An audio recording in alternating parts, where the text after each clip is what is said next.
8 September 17 ఆ తర్వాత మన హైదరాబాద్ స్టేట్ ఉండే అప్పుడు హైదరాబాద్ స్టేటు అట్లాగే భారతదేశం మొత్తంలో మొట్టమొదటిసారి ఎన్నికలు జరిగింది 1952 అంటే మొదటి 4 ఏళ్లు ఇక్కడ మిలిటరీ రూల్ ఉండే మన దగ్గర కూడా 52లో ఎన్నికలు జరిగే కంటే ముందు ఏం చేసినారు అంటే అసలు ఎట్లా జరగాలి ఏం చేయాలి అసలు భారతదేశం కొత్తగా ఇప్పుడే స్వాతంత్రం వచ్చిన తర్వాత దేశం ఎట్లా నడవాలి అన్న దాని మీద ఒక కమిటీ వేసినారు ఆ కమిటీకి డాక్టర్ బాబాసాహెబ్ అంబేద్కర్ గారు బాగా చదువుకున్న తెలివైన వ్యక్తి కాబట్టి వారిని చైర్మన్ గా పెట్టి భారత రాజ్యాంగ నిర్మాతగా వారిని అందుకే పిలుస్తూ ఉంటాం మనం కమిటీ వేసి ఈ దేశం ఎట్లా నడవాలి ఎట్లెట్లా ముందుకు పోవాలన్నప్పుడు ఆయనతో పాటు చాలా మంది పెద్దలు కలిసి కూర్చొని చాలా సీరియస్ గా ఒక 2 సంవత్సరాలు గట్టిగా పనిచేసి అల్టిమేట్ గా దాన్ని కాన్స్టిట్యూయెంట్ అసెంబ్లీ డిబేట్స్ అంటారు కాన్స్టిట్యూయెంట్ అసెంబ్లీ డిబేట్స్ అంటారు చాలా మందితో చర్చించి దేశంలోని వివిధ ప్రాంతాల నుంచి వచ్చే పెద్దలతో చర్చించి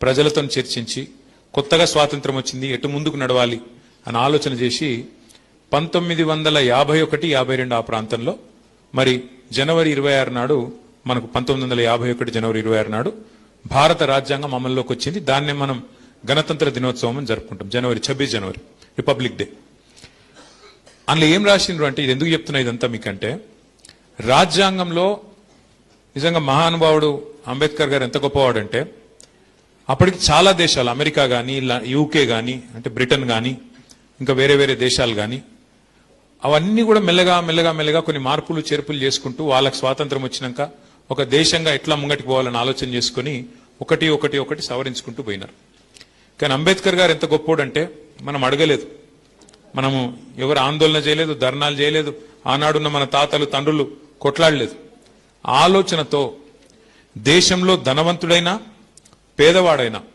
ఒకటే ఓటు ఉండాలి అందరికీ సమానమైన హక్కు ఉండాలి ప్రజాస్వామ్యంలోని ఆనాడు ఎవరు అడగకుండానే నిర్ణయం తీసుకున్నది మహానుభావుడు అంబేద్కర్ గారు ఇవాళ మీకు చిన్న విషయంలో కనిపిస్తుంది ఆలోచిస్తే వెనుకకి తిరిగి చూస్తే ఇవాళ సీనన్న కోటు ఉంది నాకున్నది ఏమున్నదని మీకు అనిపిస్తుంది కానీ చాలా దేశాల్లో సాటి మనుషులను కూడా చూసేది కాదు ఓటు హక్కు కోసమే యుద్ధాలు చేయాల్సిన పరిస్థితి మీకు ఇంకా మా అక్క చెల్లెళ్ళకి తెలవాలి అమెరికా లాంటి దేశంలో కూడా స్వాతంత్రం రాగానే ఆ మహిళల ఓటాకి ఇయ్యలే కొన్ని శతాబ్దాల తర్వాత పోరాటాల తర్వాత మహిళలను సమానంగా చూడలే అక్కడ కూడా పోరాటాలు చేసి గడబడ అయి ఆఖరికి దిగొచ్చి మహిళలకు కూడా ఓటు హక్కు ఇచ్చిండ్రు కానీ మన దేశంలో బాబాసాహెబ్ అంబేద్కర్ పుణ్యమా అని చెప్పి మొట్టమొదటి రోజే మహిళలకు కూడా అందరితో పాటు సమానంగా ఓటు హక్కు కల్పించిన మహానుభావుడు డాక్టర్ బాబాసాహెబ్ అంబేద్కర్ అట్లాగే ఇవాళ తెలంగాణ అన్న రాష్ట్రం ఏర్పడ్డది అంటే కూడా దానికి ప్రధానమైన కారణం ఆ రాజ్యాంగంలో పొందుపరిచిన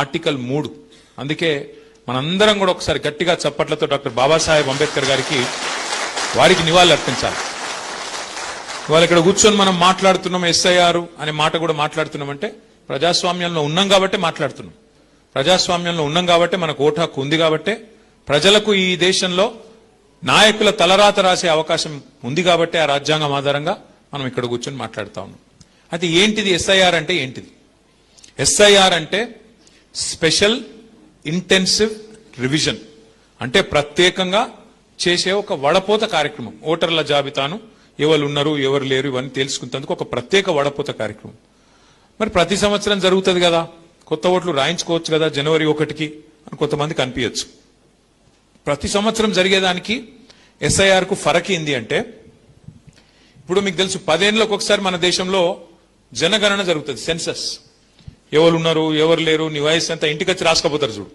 ఇప్పుడు శ్రీహర్ ఉన్నాడు శ్రీహర్ ఇంటికి వచ్చి మీ ఇంట్లో ఎవరు ఉంటారు ఎంతమంది పిల్లలు మీ అమ్మ నాయన ఏడుంటారు ఏం చదువుకున్నావు నీ కులం ఏంది ఇవన్నీ కూడా రాసుకొని మరి అది సెన్సస్ ఇంటికి వచ్చి రాసుకపోతారు అది 10 ఏళ్లకు ఒకసారి జరుగుతుంది జనగణన దాన్ని మీకు తెలుసు ఇది కూడా ఏంటంటే ఎస్ఐఆర్ కు మిగతా రెగ్యులర్ గా జరిగే దానికి తేడా ఏంటంటే ఎప్పటికప్పుడు రాయించుకునే దానికి తేడా ఏంటంటే ప్రతి సంవత్సరం ఏమో మనం కావాలంటే ఇప్పుడు నా బిడ్డకు 18 ఏళ్ళు వచ్చినాయి అనుకో వచ్చే సంవత్సరం నేను పోయి రాయిస్తా నా బిడ్డకు 18 ఏళ్ళు నిండే అని చెప్పి దగ్గరలో ఉన్న తహసీల్దార్ ఆఫీస్కో ఆర్డీఓ ఆఫీస్కో పోయి జిహెచ్ఎంసీ ఆఫీస్కో పోయి మనం ఒక కాగితం ఇస్తే ఒక ఫారం నింపితే ఓటు హక్కు ఇస్తారు అట్లా కాకుండా ఈ ఎస్ఐఆర్ ప్రత్యేకత ఏంటంటే భారతదేశానికి స్వాతంత్రం వచ్చిన తర్వాత ఇప్పటిదాకా ఇది మొదటిసారి కాదు జరిగేది ఇదివరకు కూడా జరిగింది ఆఖరిసారి ఎప్పుడు జరిగిందంటే 2002లో జరిగింది అప్పటి నుంచి ఇప్పటిదాకా 24 ఏళ్లలో మళ్ళీ జరగలేదు ఎస్ఐఆర్ ప్రత్యేకత ఏంటంటే ఎట్లయితే సెన్సస్ లో మీ ఇంటికి వచ్చి రాస్తారో SIR లో కూడా గట్లే మీ ఇంటికి వచ్చి అధికారులు మీ కుటుంబంలో ఎవరున్నారు, ఓట్లు ఉన్నాయా, పోయినాయా, ఎవరైనా చచ్చిపోయినా, ఎవరైనా కొత్తగా పుట్టినరా,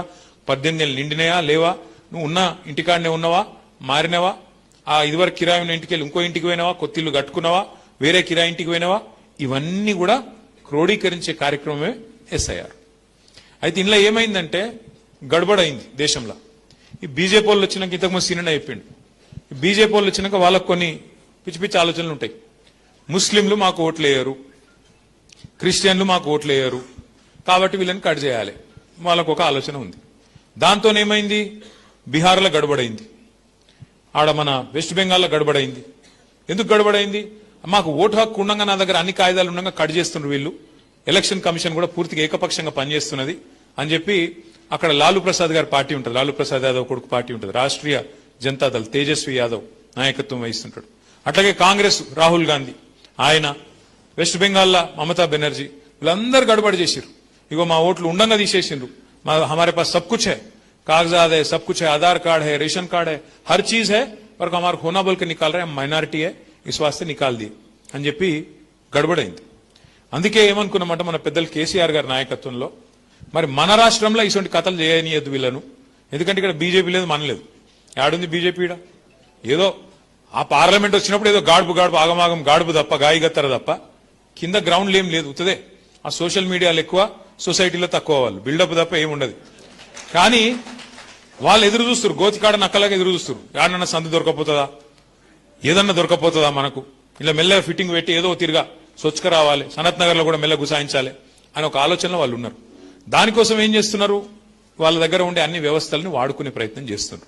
మరి అది సాగనీయద్దు అంటే మనం ప్రతి బూత్ స్థాయిలో ఎవరైతే BLAs గా ఉన్నారో మనం గట్టిగా పనిచేయాలి. అయితే ఇక్కడ మనం మీకు ఒక చిన్న విషయం తెలవాలి. బీహార్లో గడబడైతుంటే ఆ రోజు మన పార్టీ తరఫున నేను ఉత్తరం రాసిన ఎలక్షన్ కమిషన్కు, మీరు చేస్తుంది తప్పు, ఇన్ని అనుమానాలు వచ్చేటట్టు, ఎలక్షన్లు ఇంకా 3 నెలల దూరం ఉండగా నువ్వు ఇప్పుడు ఈ కథ పెడితే రేపు ఓటు పోయినాక వాళ్ళు కోర్టుకు పోయినా కూడా కోర్టులో ఇరుక్కొని పోయి ఉంటారు, ఈ లోపల ఎలక్షన్ అయిపోతుంది, మీరు చేస్తుంది తప్పు, మీరు పారదర్శకంగా చేయండి, ట్రాన్స్పరెంట్ గా చేయండి, అందరికి అర్థమయ్యేటట్టు చేయండి అని ఉత్తరం రాస్తే పిలిచింది ఎలక్షన్ కమిషనర్. నేను, నాతో పాటు మన 4 ఎంపీలు, ఒక మాజీ ఎంపీ గారు, 6గురం కలిసి చీఫ్ ఎలక్షన్ కమిషనర్ను, 2 ఎలక్షన్ కమిషనర్లు, 3గురిని గంట సేపు కూర్చున్నాం. వాళ్ళతో కూర్చొని డిమాండ్ చేసినాం. ఏమని డిమాండ్ చేసినాం, ఇవాళ కూడా నేను మళ్ళా పత్రికా మాధ్యమం ద్వారా కేంద్ర ప్రభుత్వాన్ని, ఎలక్షన్ కమిషన్ మళ్ళా డిమాండ్ చేస్తా ఉన్నాం. చాలా మందికి అనుమానాలు ఉన్నాయి, ఈ డబ్బాలు గోల్మాల్ అవుతున్నాయి, అందులోమో ఉన్నది, ఆ చిప్పు అటు ఇటు అవుతుందట, ఉన్నాయా లేవా నేను చెప్పేది. చాలా మందికి అనుమానాలు, లేకపోతే గిన్నిగానం ఎట్లా గెలుస్తారు వీళ్ళు చేసింది ఏముడిది, ఇట్లా చాలా మందికి అనుమానాలు ఉన్నాయి. అందుకే మొదటి డిమాండ్ ఏం పెట్టినాం ఆ రోజు అంటే, మేము పోయి అయ్యా పెద్ద పెద్ద దేశాలు, అమెరికా లాంటి దేశాలు, జర్మనీ లాంటి దేశాలు, వాళ్ళే ఈవీఎంలు వద్దంటుండ్రు, వాళ్ళే కొంతమంది అయితే పెట్టిర్రు మళ్ళీ తీసేసిండ్రు, మరి మన కాడ గిన్ని అనుమానాలు ఉన్నప్పుడు ఇదంతా ఎందుకు, తీసేయండి, మళ్ళా పేపర్ బ్యాలెట్ పెట్టండి, తప్పకుండా దానివల్ల లాభం అవుతుందని చెప్పి కూడా మన పార్టీ తరఫున డిమాండ్ చేసినాం. పేపర్ బ్యాలెట్ పెట్టండి, తప్పేమున్నది, ఎందుకంటే పేపర్ అయితే మళ్ళీ దేవులాడుకోవచ్చు, ఏడగుద్దినాం అంటే గిడగుద్దినా అని, కొన్ని ఖరాబ్ అయితే కావచ్చు ఓట్లు, కానీ పేపర్ అయితే పక్కా ఆధారం ఉంటుంది కాబట్టి పెట్టండి అని అడిగినాం.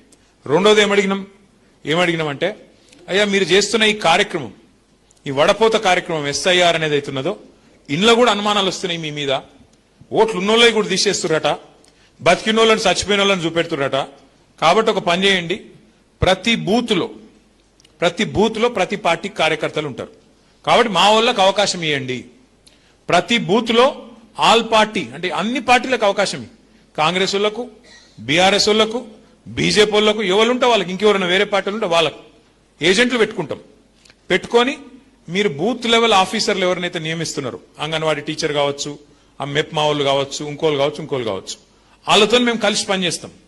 మేము కూడా మా పార్టీ తరఫున మీకు ఇస్తాం. ఏమిస్తాం, ఇగో ఫలానా మనిషి ఈయన ఉన్నాడు, నువ్వు లేడంటున్నావు, తప్పు నువ్వు చేసేది అని చెప్పి కింది స్థాయిలో బూత్ స్థాయిలోనే ఒక కమిటీ ఉంటే పకడ్బందీగా వ్యవహారం జరుగుతుందని చెప్పి మొట్టమొదలు చెప్పిందే మన పార్టీ, బీఆర్ఎస్ పార్టీ వాళ్ళకి నివేదించిందే మనం.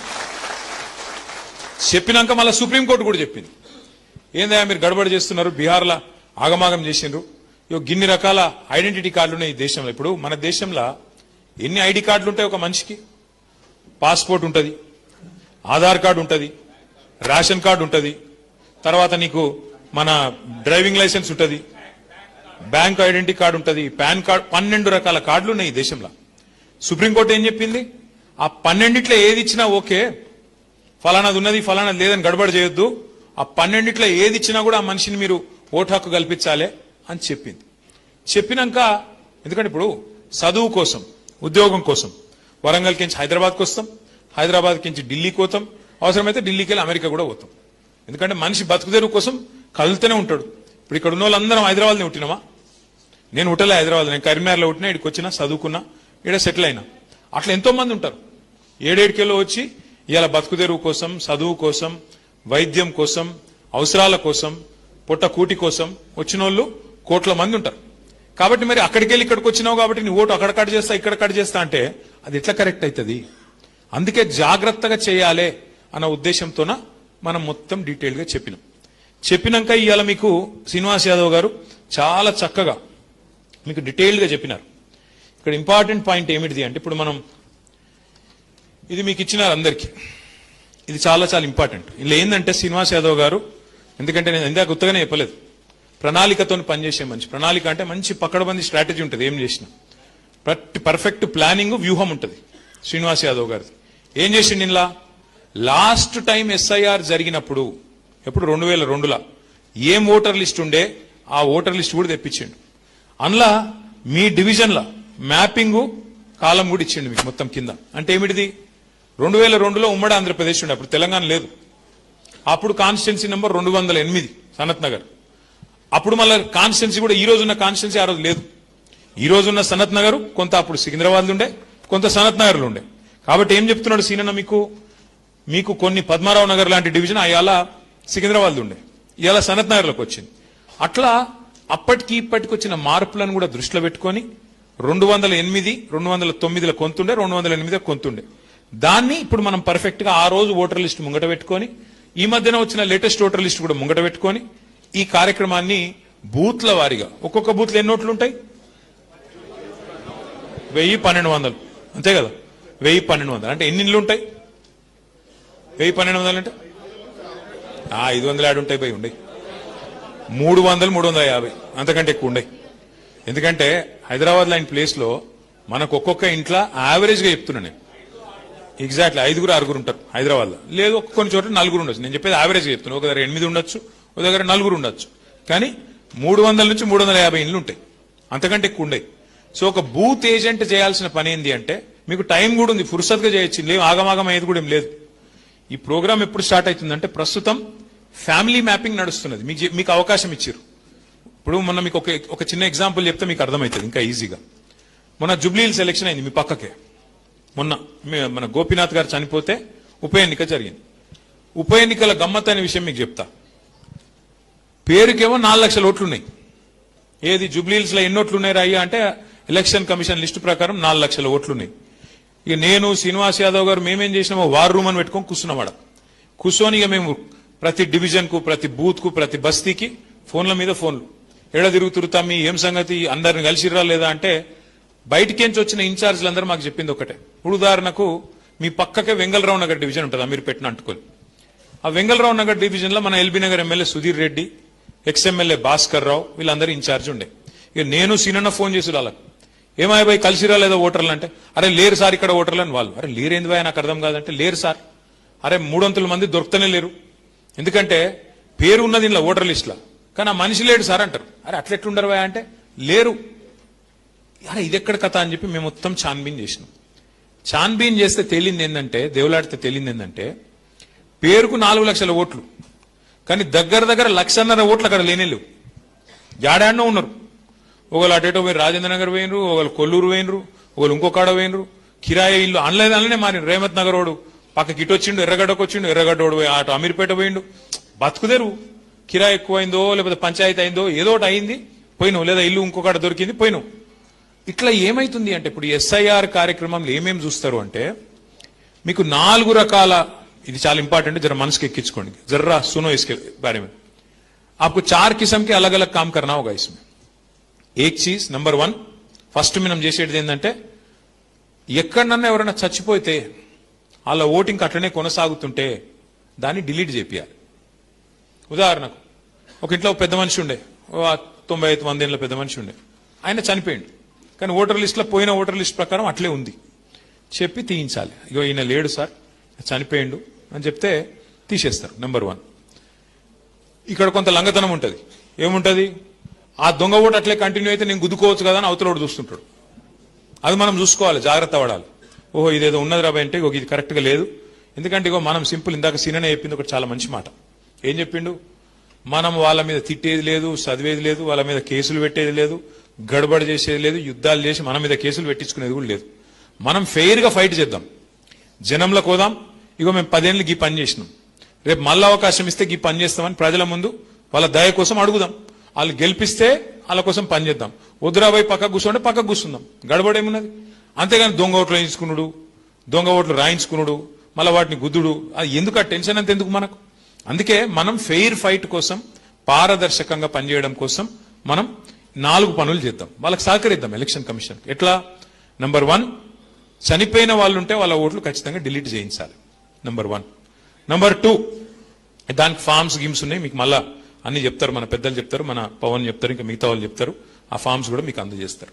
నెంబర్ 2, ఇదివరకు లేదు, ఇప్పుడు 18 ఏళ్ళు నిండిన వాళ్ళు ఉంటారు పిల్లలు.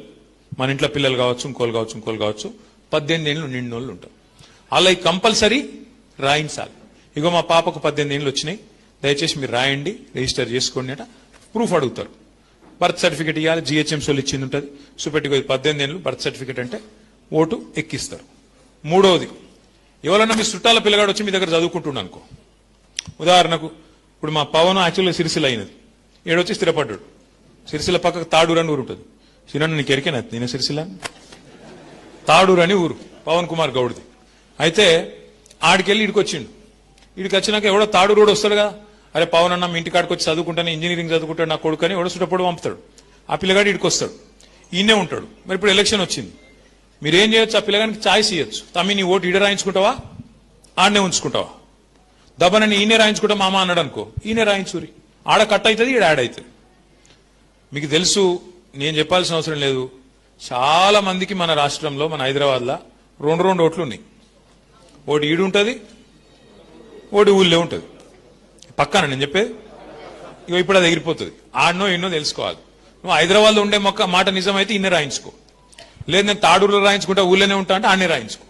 అట్లా మీ ఇంట్లో ఉండే ఎవరైనా చిన్నపిల్లలు చదువుకుంటందుకు వచ్చిన వాళ్ళు, చిన్నపిల్లలు కాదు చదువుకుంటందుకు వచ్చి, మళ్ళీ చిన్నపిల్లలు అంటే టీవీలో విలియం వేసి పడతారు, చిన్నపిల్లల ఓట్లు రాయించమన్నాడు అని చెప్పి అదో బాధ. అట్లా 18 ఏళ్ళు నిండిన వాళ్ళు ఉంటే, నేను అనలేదా చిన్నపిల్లలేని అంత టీవీ వాళ్ళు, 18 ఏళ్ళు నిండిన వాళ్ళు ఉంటే దబ్బన వాళ్ళు ఇక్కడికి వచ్చి మీ దగ్గర సెటిల్ అయి ఉంటే వాళ్ళ ఓట్లు కూడా మీరు రాయించవచ్చు. అట్లే 4వ పాయింట్ ఏంది? ఎవరన్నా ఇక్కడోళ్ళు మన దగ్గరికి ఎంచి ఇంకో దగ్గర షిఫ్ట్ అయినరు అనుకో, ఈడ ఉంటుండే, ఇదివరకు అమీర్పేటలో ఉంటుండే, అంతేనా అన్న?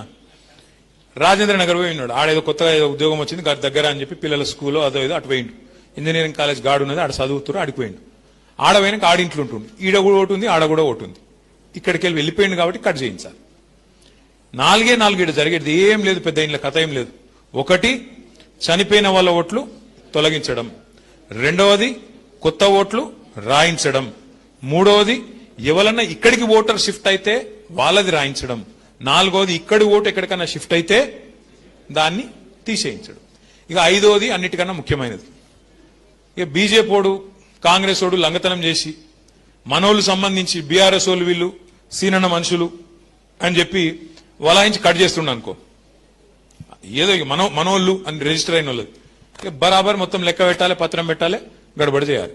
దీనికి టైం ఉన్నది. ఎస్ఐఆర్ అనే కార్యక్రమం ప్రారంభం అవుతున్నది. మీ ఇంటింటికి వచ్చి రాసుకునే కార్యక్రమం జూన్, తెలుసు ఐడియా మీకు, జూన్ 25 నుంచి మీకు స్టార్ట్ అవుతుంది ప్రోగ్రామ్. ఇంటింటికి వచ్చే కార్యక్రమం అధికారులు వస్తారు. అది ఎప్పటిదాకా 1 నెల జరుగుతుంది, జూలై 24 దాకా జరుగుతుంది. ఆ తర్వాత మీకేమన్నా అభ్యంతరం ఉందనుకో, आपको कोई एतराज है, आपको कोई चीज में आपको ऑब्जेक्शन है, तो आपको 2 महीने का टाइम है. जुलाई 24 से कब तक? अगस्त एंडिंग तक, अगस्त नहीं सितंबर तक ना, सितंबर एंडिंग तक आपको मौका है. सितंबर 25 तक आपको मौका है सबमिट करने का. फाइनल लिस्ट कब पब्लिश होता? అక్టోబర్ 1 అంటే మీకు 2 నెలలు టైం ఉంది ప్రోగ్రామ్ మొత్తం అయిపోయినాక. కాకపోతే దీనికంటే ముందు ట్రైనింగ్ ఉన్నది. ఏం ట్రైనింగ్ ఉంటుంది? ఇప్పుడు మేము కదా మీకు ఇవి ఇచ్చినట్టు, ఈ ప్రోగ్రామ్ ఇవి ఇచ్చినట్టు ఫ్యామిలీ మ్యాపింగ్ చేయండి, ఇంటింటికి పోండి. నేను మీ అందరినీ మళ్ళొకసారి యాద్ చేస్తున్నా. మీకు తెలిసేది, నేను కొత్తగా చెప్పేది ఏం లేదు ఇలా. మీరు ఇప్పుడు ఈ లిస్టు 350 ఇండ్లు ఇవాళ మనం మాట్లాడుతుంది మే 10 16 మనం చెప్పే exercise next month ending start అవుతుంది, జూన్ 25. మీరు మంచిగా కామ్గా 350 ఇండ్లు అంటే రోజుకు 5 ఇండ్లు 10 ఇండ్లు తిరిగినా మంచిగా లెక్క రాసుకోవచ్చు. మంచిగా రిజిస్టర్ పెట్టుకొని, మీకు ఆల్రెడీ పవన్ మీ వాళ్ళందరూ డివిజన్ ప్రెసిడెంట్లు, మీ కార్పొరేటర్లు అందరు మీకు ఇప్పటికే చెప్పింటారు. ఇంకొక మాట ఇది గుర్తుపెట్టుకోరు దయచేసి, కార్పొరేటర్లు ముఖ్యంగా డివిజన్ ప్రెసిడెంట్లు కార్పొరేటర్ ఈ కాంచెల్లి ఇది ఒక్కసారి ప్రోగ్రామ్ అయిపోయినాక, ఎస్ఐఆర్ అయిపోయినాక ఒకటే ఓటర్ లిస్ట్ ఉంటుంది. ఇక జిహెచ్ఎంసీకి అలాగ లిస్టు, అసెంబ్లీకి అలాగ లిస్టు, పార్లమెంట్కి అలాగ లిస్టు ఉండదు, ఇక ఒకటే లిస్టు. కాబట్టి చాలా ఇంపార్టెంట్. నెక్స్ట్ వచ్చే ఎలక్షన్ ఎవరది? మరి మీ ఇష్టం. ఇక డివిజన్ ప్రెసిడెంట్లు కార్పొరేటర్లు కావాలనుకుంటోళ్ళు, ఉరుకులాడాలనుకుంటోళ్ళు సీనియర్ కంటే ఎక్కువ మీకు ఫికర్ ఉండాలి. శ్రీనివాస్ యాదవ్ ఎలక్షన్ మళ్ళీ ఇంకో 2 నెలలకు ఉంది. ఏమంటావు? కొట్లాడు ఎందుకు రా పని చేయమంటే ఉరుకులాడు మన గట్లా కొట్లాడుతున్నామంటే ఇప్పుడే శ్రీనివాస్ యాదవ్ ఏమో కొట్లాడొద్దని చెప్తే నేను కొట్లాడతాను. ఇది ఎక్కడ కథ నేను అనుకుంటా.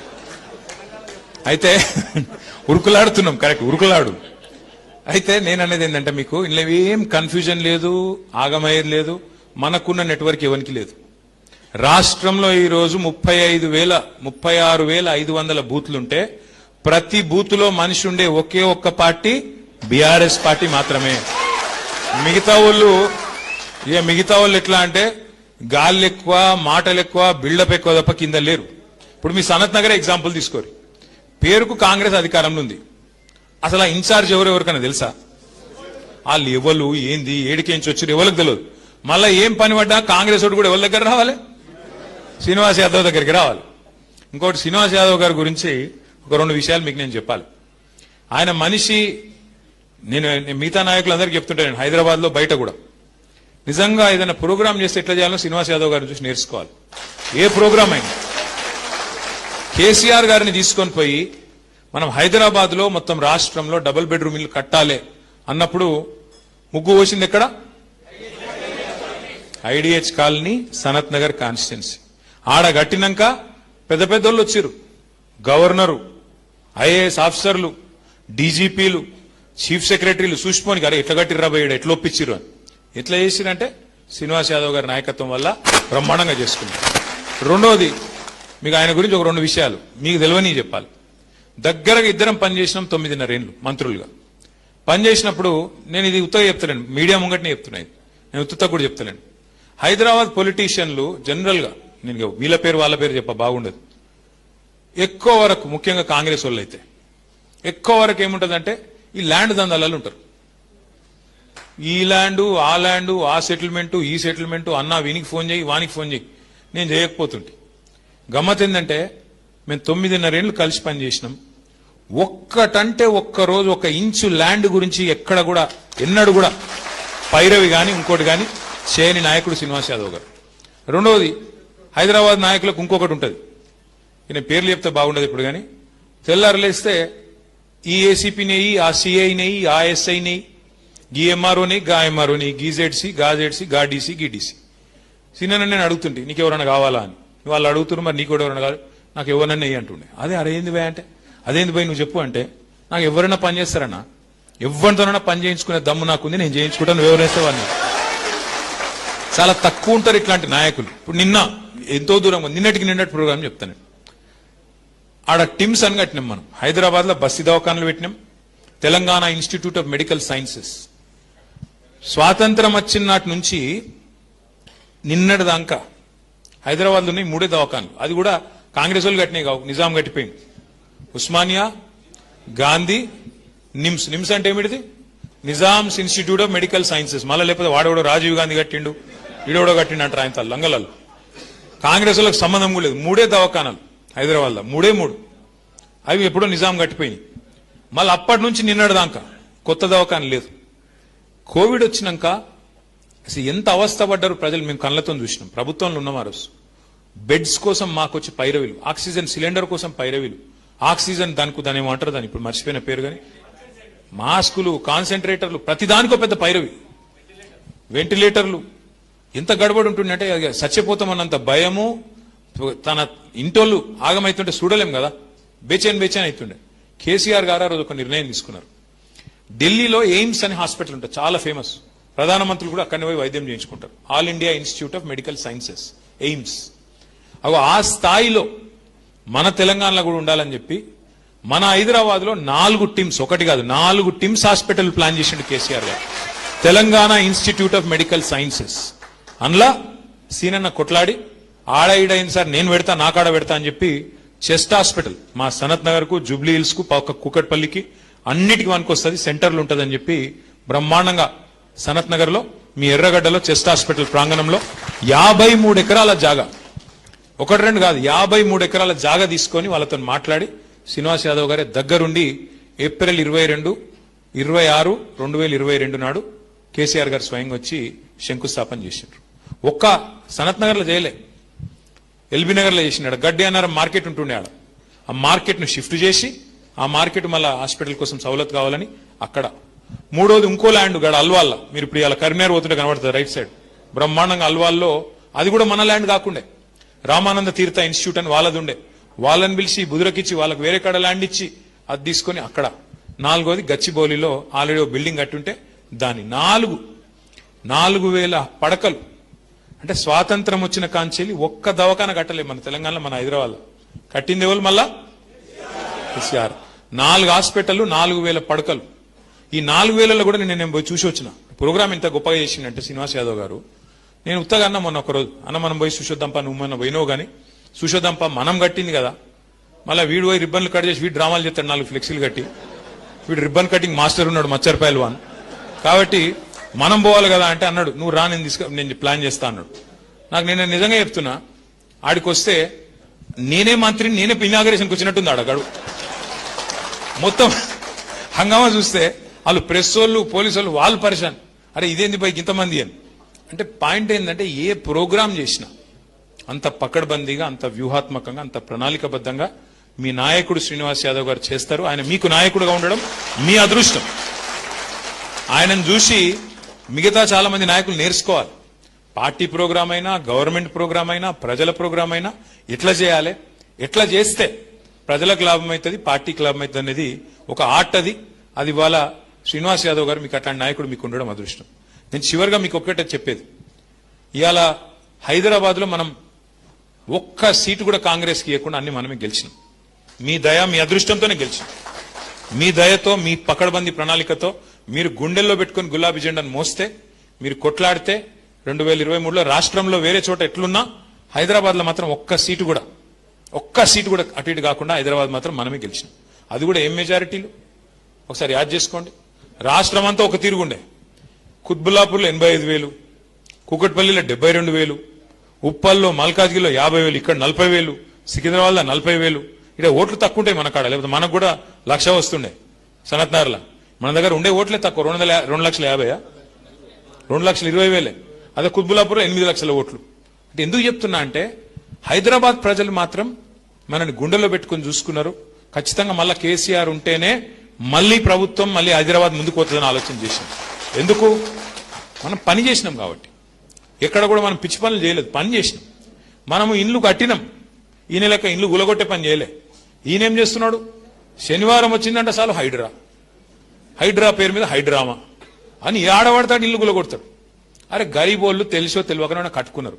కేసీఆర్ గారు రాష్ట్ర వ్యాప్తంగా జీవో నంబర్ 58 కింద, 59 కింద ఎక్కడన్నా గరీబోలు గవర్నమెంట్ జాగాలు ఇల్లు కట్టుకుంటే 2,50,000 మందికి పట్టాలు ఇచ్చిన నాయకుడు కేసీఆర్ గారు. గవర్నమెంట్ అంటే ఏంటిది? గవర్నమెంట్ జాగా అంటే ఏంటి? ప్రజలదే కదా. మరి గరీబోనికి ఇల్లు ఇవ్వకపోతే నువ్వెందుకు గవర్నమెంట్? మరి ఆయన కట్టుకున్నాడు, కట్టుకుంటే నీకేం పోయింది? నీళ్ళ సౌలతి, కరెంట్ సౌలతి, రోడ్లేయు, మోరీలు కట్టు, ఆ జాగా రెగ్యులరైజ్ చేయి. అట్లా మనం 2,50,000 మందికి పట్టాలు ఇచ్చినాం.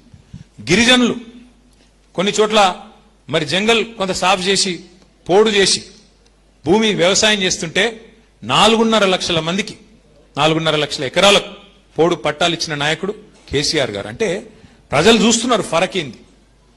గరీబోలను కడుపులో పెట్టుకొని కేసీఆర్ గారు చూసుకుంటే ఈయనేం చేస్తున్నాడు? ఈయన గురించి ఎంత తక్కువ మాట్లాడితే అంత మంచిది. కానీ ఒకటి మాత్రం పక్కా, ఇవాళ ఒక హైదరాబాద్లో కాదు, రాష్ట్రం మొత్తం ప్రజలు ఎదురు చూస్తున్నారు.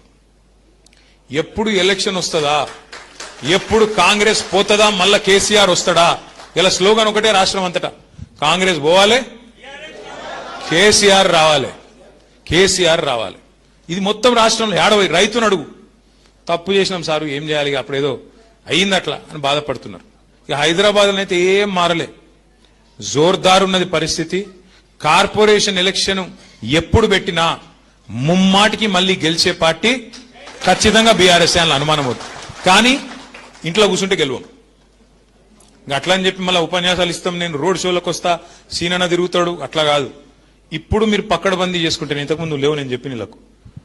నెక్స్ట్ ఎలక్షన్ ఎవలది, ఎవలది కార్పొరేటర్ లేదేనా? శ్రీనివాస్ యాదవ్ గారి ఎలక్షన్ ఎప్పుడుంది? సో ఎవరికి ఉండాలి కడుపు నొప్పి ఎక్కువ, మీకే ఉండాలి. ఇంకోటి నేను సీనన్న ముంగడి చెప్తున్నా, ఏమని అనుకోని, హైదరాబాద్ లో, వరంగల్లో, ఖమ్మంలో ఎలక్షన్ ఏది ఉన్నది, ఎక్కడ కూడా ఎవరికి మాట ఇవ్వలే. ఎవరు ఎక్కువ ఉరుకుతే, ఎవరికి ఎక్కువ సర్వేలు వస్తే వాళ్ళకి టికెట్లు ఇస్తాం. అది కూడా చెప్తున్నా కుల్లా, ఏమని అనుకోరు. ఇక ఉరుకులాడు, నాకు టికెట్ కావాలి, ఉరుకులాడు, తిరుగు, ఎక్కువ చెయ్యి, పని చెయ్యి, ఏమనుకోకరు. మా వేదిక మీద కూర్చున్న కార్పొరేటర్లు తిట్టుకోకరు, మీరు వాళ్ళకంటే కూరుకురు, నేను వద్దంటలేదు. వింటున్నావా రూపమ్మ, గట్టిగా తిరుగు. నేనేమంటున్నా అంటే, అంతేనా సినన్నా, open competition, open competition, okay పక్కానా వద్దా? ఓపెన్ కాంపిటీషన్ ఓకేనా? ఉరుకులాడాలే. ఎవరికి టికెట్లు కావాలనుకుంటారో, ఎవరు గెలవాలనుకుంటారో, ఎవరు గల్లీలు ఎక్కువ తిరుగుతారో, ఎవరు బస్తీలు ఎక్కువ తిరుగుతారో. ఉన్నాయి సమస్యలు లేవా? కాంగ్రెస్ గవర్నమెంట్ వచ్చినాక సమస్యలే ఉన్నాయి తప్ప ఏమున్నాయి? ముఖ్యమంత్రికి దోమలు కొట్టే తెలివి కూడా లేదు, దోమల మందు కొట్టే తెలివి కూడా లేదు. చూడు, చెత్త తీస్తుండ్రో లేదో నాకు తెలియదు, రైతు బంధు పడుతుందో లేదో నాకు తెలియదు, మరి నీకు ఏమెరక, ఏం తెలుసు? ఒక గసంటోడు ముఖ్యమంత్రి. కాబట్టి నా రిక్వెస్ట్ మీ అందరితోని, ఎస్ఐఆర్ కూడా మన మీద ఫికర్ చేసే పని లేదు. మనం పక్కడబందీగా బూత్ స్థాయిలో చేసుకుంటే 4 పనులు చేయాలి. ఎక్కువ తక్కువ కన్ఫ్యూజ్ కావద్దు. 1000 ఓట్లు, 350 ఇండ్లు మీకున్నాయి. ఆ 350 ఇండ్లలో ఎవరు ఉన్నారు ఏం లేదు ఫస్ట్ మ్యాపింగ్ వేసుకోవాలి. ఈ నెలంతా ఆ పని చేయాలి. జూన్ 25కి మీరు తయారు ఉండాలి. వాళ్ళ ఇంటికి వస్తే ఇగో వీళ్ళది ఉన్నది ఓటు, వీళ్ళది లేదు, వీళ్ళు కొత్త ఓటు, వీళ్ళు షిఫ్ట్ అయినరు, ఇగో వీళ్ళు చనిపోయినరు అని చెప్పి ఇచ్చేస్తే మామూలు కథం. ఆ బిఎల్ఓ ఉంటారు, మీరు బిఎల్ఏ, వాళ్ళు బిఎల్ఓ, బూత్ లెవెల్ ఆఫీసర్ వాళ్ళు, బూత్ లెవెల్ బీఆర్ఎస్ ఏజెంట్ మీరు. కాబట్టి మనం స్పష్టంగా డేటా ఇచ్చి, ఇగో ఫలానా వాళ్ళ ఓటు ఉంది, ఫలానా వాళ్ళది లేదు. దీనివల్ల ఏం జరుగుతుంది అంటే, ఇప్పుడు మీరు కార్పొరేటర్ రేపు పోటీ చేయాలనుకుంటే వాళ్ళకు ఒక అటాచ్మెంట్ పెరుగుతుంది ఓటర్తో. అరే నా ఓటు రాయించిండ్రు, ఇక దొంగ ఓటు ఉంటే తీయించిండ్రు, ఇక మా వాళ్ళ ఓటు రాయించిండ్రు అంటే ఒక అటాచ్మెంట్ పెరుగుతుంది. కాబట్టి బూత్ లెవెల్ ఏజెంట్లుగా ఎవరెవరైతున్నారో సోదరులు సోదరిమణులు, దయచేసి రోజు కొద్దిగా సమయం తీసుకొని, ఇంతకు సీనన్న చెప్పింది కరెక్ట్, మీరు టైం ఇచ్చుడే మాకు ఎక్కువ. మీకుండే రోజు పోరాటము, మీకుండే రోజు పంచాయతీ, రోజు ఉరుకులాటలో పార్టీకి 1 గంటనో 2 గంటలో 3 గంటలో ఇచ్చుడే ఎక్కువ. కాబట్టి మీకు సర్వదా శతదా మిమ్మల్ని గుండెల్లో పెట్టుకొని చూసుకుంటా, మర్చిపోనని చెప్పి మళ్ళొక్కసారి విజ్ఞప్తి చేస్తూ, పేరు పేరున అందరికీ హృదయపూర్వకంగా ధన్యవాదాలు. మరి ఇంకొక శిక్షణ కార్యక్రమం కూడా అవసరమని శ్రీనివాస్ యాదవ్ గారు భావిస్తే తప్పకుండా దాన్ని కూడా పెట్టుకుందాం. లేదు అంతా పకడ్బందీగా నడుస్తుంది అనుకుంటే ఎప్పటికప్పుడు టెలికాన్ఫరెన్స్ల ద్వారా టచ్లో ఉందాం. కానీ ఎక్కడ కూడా అర్హుల ఓట్లు పోవద్దు, దొంగ ఓట్లు ఉండద్దు. మనం మీకు కొన్ని విషయాలు చెప్పే ప్రయత్నం నేను చేస్తాను. భారతదేశానికి స్వాతంత్ర్యం